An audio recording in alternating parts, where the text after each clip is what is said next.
Nung nakaraang linggo nga ay magtatapos na nga kami sa pagtutupad, kaya for today's video ay samahan nyo nga pala akong pumunta ng bayan. Naabutan na nga ako ng sikat ng araw na pupunta ako ng bayan. Pagkarating ko nga ng bayan na dali-dali ko nang hinanap yung paa ng manok dahil yun na nga una kong bibilhin. Dito lang ako unahin nga bibilhin yung mga karne-karne para naman mababudget ko yung binigay nilang pera. Napagkasunduan kasi ng mga babae na mag-happy-happy naman pagkatapos ng aming tupad. Para kahit papano naman ay magkasalo-salo kami sa isang araw. Pagkatapos ko nga bumili ng paa ng manok ay pumunta na nga pala ako dito sa gulay-gulayan para bumili na nga pansahog namin sa pakbet. Dahil isa nga sa mga putahin namin ay yung pakbet, bali may magdadala nga rin pala ng okra tsaka talong, kaya yung panlang na lang ang aking binili. Tapos pagkatapos ko nga bumili ng mga gulay ay bumili na nga rin pala ako ng mga rekado, bali bawang sibuyas at nung paminta yung aking mga binili kasi nga may luya naman na sa bahay. Bali, bumili na rin pala ako ng pipino tsaka sagi pang himagas. Bumili na rin pala ako ng bagoong tsaka ng balatong kasi pang maramihan yung balatong. Dahil medyo marami din naman kami magsalo-salo ngayong tupad day. Pagkasunduan kasi ng mga babae na magkakasalo-salo nga kami bago nga matapos yung tupad. At saktong-sakto naman ay sinabi namin kay Kapitan, kaya naman sabi niya why not, kaya naman naggora na ang lahat. Kaya naman pinagplanuhan na linggo na lang gaganapin yung ating maraming salo-salo para naman isahan at pagkatapos na nga lang paglilinis ay magluluto na lang ng lunch at may konting inuman. Pagkatapos ko nga na malengke, dumiretso na nga pala ako dito sa Eco Park dahil dito nga namin gaganapin ang aming salo-salo. Pagkarating ko nga dito galing palengke ay nabutan ko pa yung mga kasama kong naglilinis at nagtatanggal pa ng mga damo-damo. At ang sisipag na ng mga taga Riston East. Dahil hindi nga ako nakabili ng dahon ng ampala dahil sabi ko nga may dahon naman ng ampala na isasawag sa mungka, nagpakuha na nga rin pala ako sa aking asawa. At dahil nga may mga rekado na wala akong nabili kanina kaya pumunta ko sa bahay para kumuha. At saktong-sakto nagpakuha na rin ako ng dahon ng ampalaya para sa munggo. Mga alas 11 nga ay pumunta ng Fishport sila para bumili nga ng mga iihawin. Dahil ganong mga oras na magdadatingan ng mga isda, nagpakuha na nga rin pala ng hito si Kap sa kanyang fish pan. Nung matapos nga mahiwa-hiwa yung mga rekado ay sabi ko nga mag-aron na nga sila ng kawip ng paglulutuan para makapagsimula na. At habang ang iba ay busy nga sa pagluluto ay may dumating naman na pamerienda si Kagawad. Wow! Dahil saktong-sakto nga may mga hindi pa nag-breakfast nung nagsimula nga yung tupad, kaya naman nagdala nga si Kagawad uso ng arroz caldo para sa merienda ng lahat. Dahil kanya-kanya na nga magsandok ang mga iba para naman makapagmerienda habang hinihintay yung aming lunch. Saktong-sakto nga dapat Artom nag-imasan tila o kay Tiras Caldo.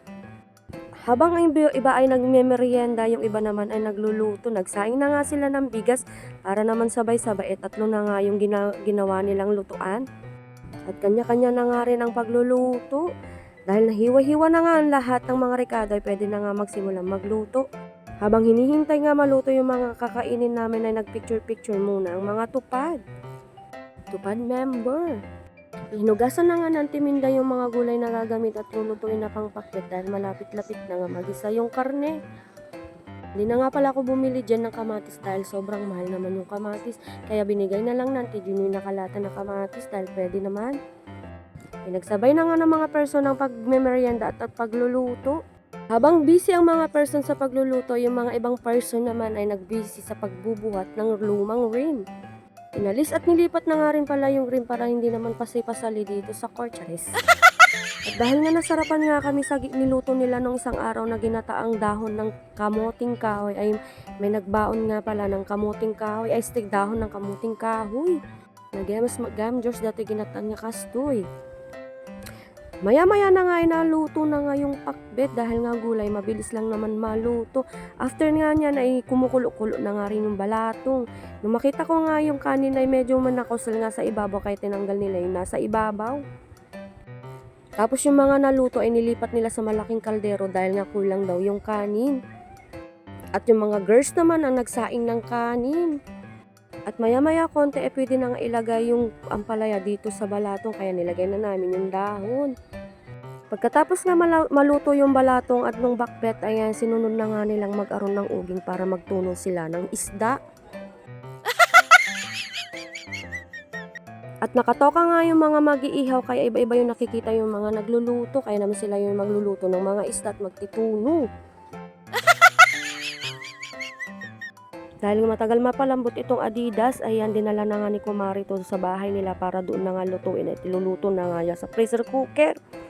Dahil nga marami nga yung dala nilang okra, nagpaksiw na nga rin pala sila ng okra nga nagimas si Ka George. Idi maarunan da nga roda na, ogi nga na ay sinimulan damat na nagitunon, ititol, paltat.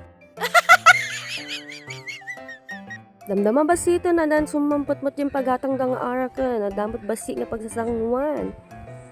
At nagpabili na nga rin pala sila ng konting alak para naman may pagsasalo-saluhan pagkatapos nga kumain. At habang mga boys ay nagtutuno na nga sila, nagtagay-tagay na ang mga person. Huwag ho kayo mag-alala, hindi po galing sa sahod ng tupad yan, kundi po libre po yan ng aming kapitan at may nagdonate na lang po yung mga kasama namin. Yung mga ibang ulam na nga namin ay may nagbigay at nagdonate na nga kaya halos marami kaming mga handa. At wag ho kayo mag-alala, ngayon lang naman ho ito para naman maging happy. Happy, shalala, chares. At hindi naman araw-araw nagiinom ang mga person, kaya na naman this time, let's be happy, bawal ang nega, chares. At medyo may tama na nga, nagpausaw muna kami dito, naglaro muna kami ng basketball. At dahil parang nasobrahan na ako sa kinain ko at ininom ko, ayan naman magpatagtag naman tayo, George.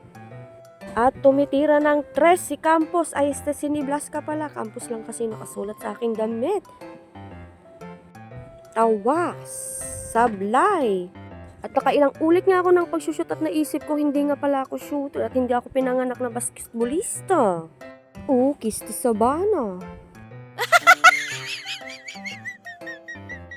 Dahil nga Pilipino tayo, bawal sumuko, laban lang, shoot lang hanggang kaya, chares. Nang hindi na nga ako matiis na ate, iyan naman siya naman daw ang susubok mag-shoot, kung kaya nga rin pala na mag-shoot. Sabi ko nga siya, lumapit siya sa pang 3 points, kasi naman tumitira ng pang G's. Unang try pa nga lang, hindi man lang natouch yung ating ring. At hindi pa nga siya sumuko, nag-second round pa. At napatawa na nga lang siya sa mga pinaggagawa namin. At hindi nga talaga kami pinanganak mga basketballista, kundi manginginom lang, chares. Tumitira ng 3 point! At dahil nakashoot na tayo, paalam, dito na lang ang ating video. Bye!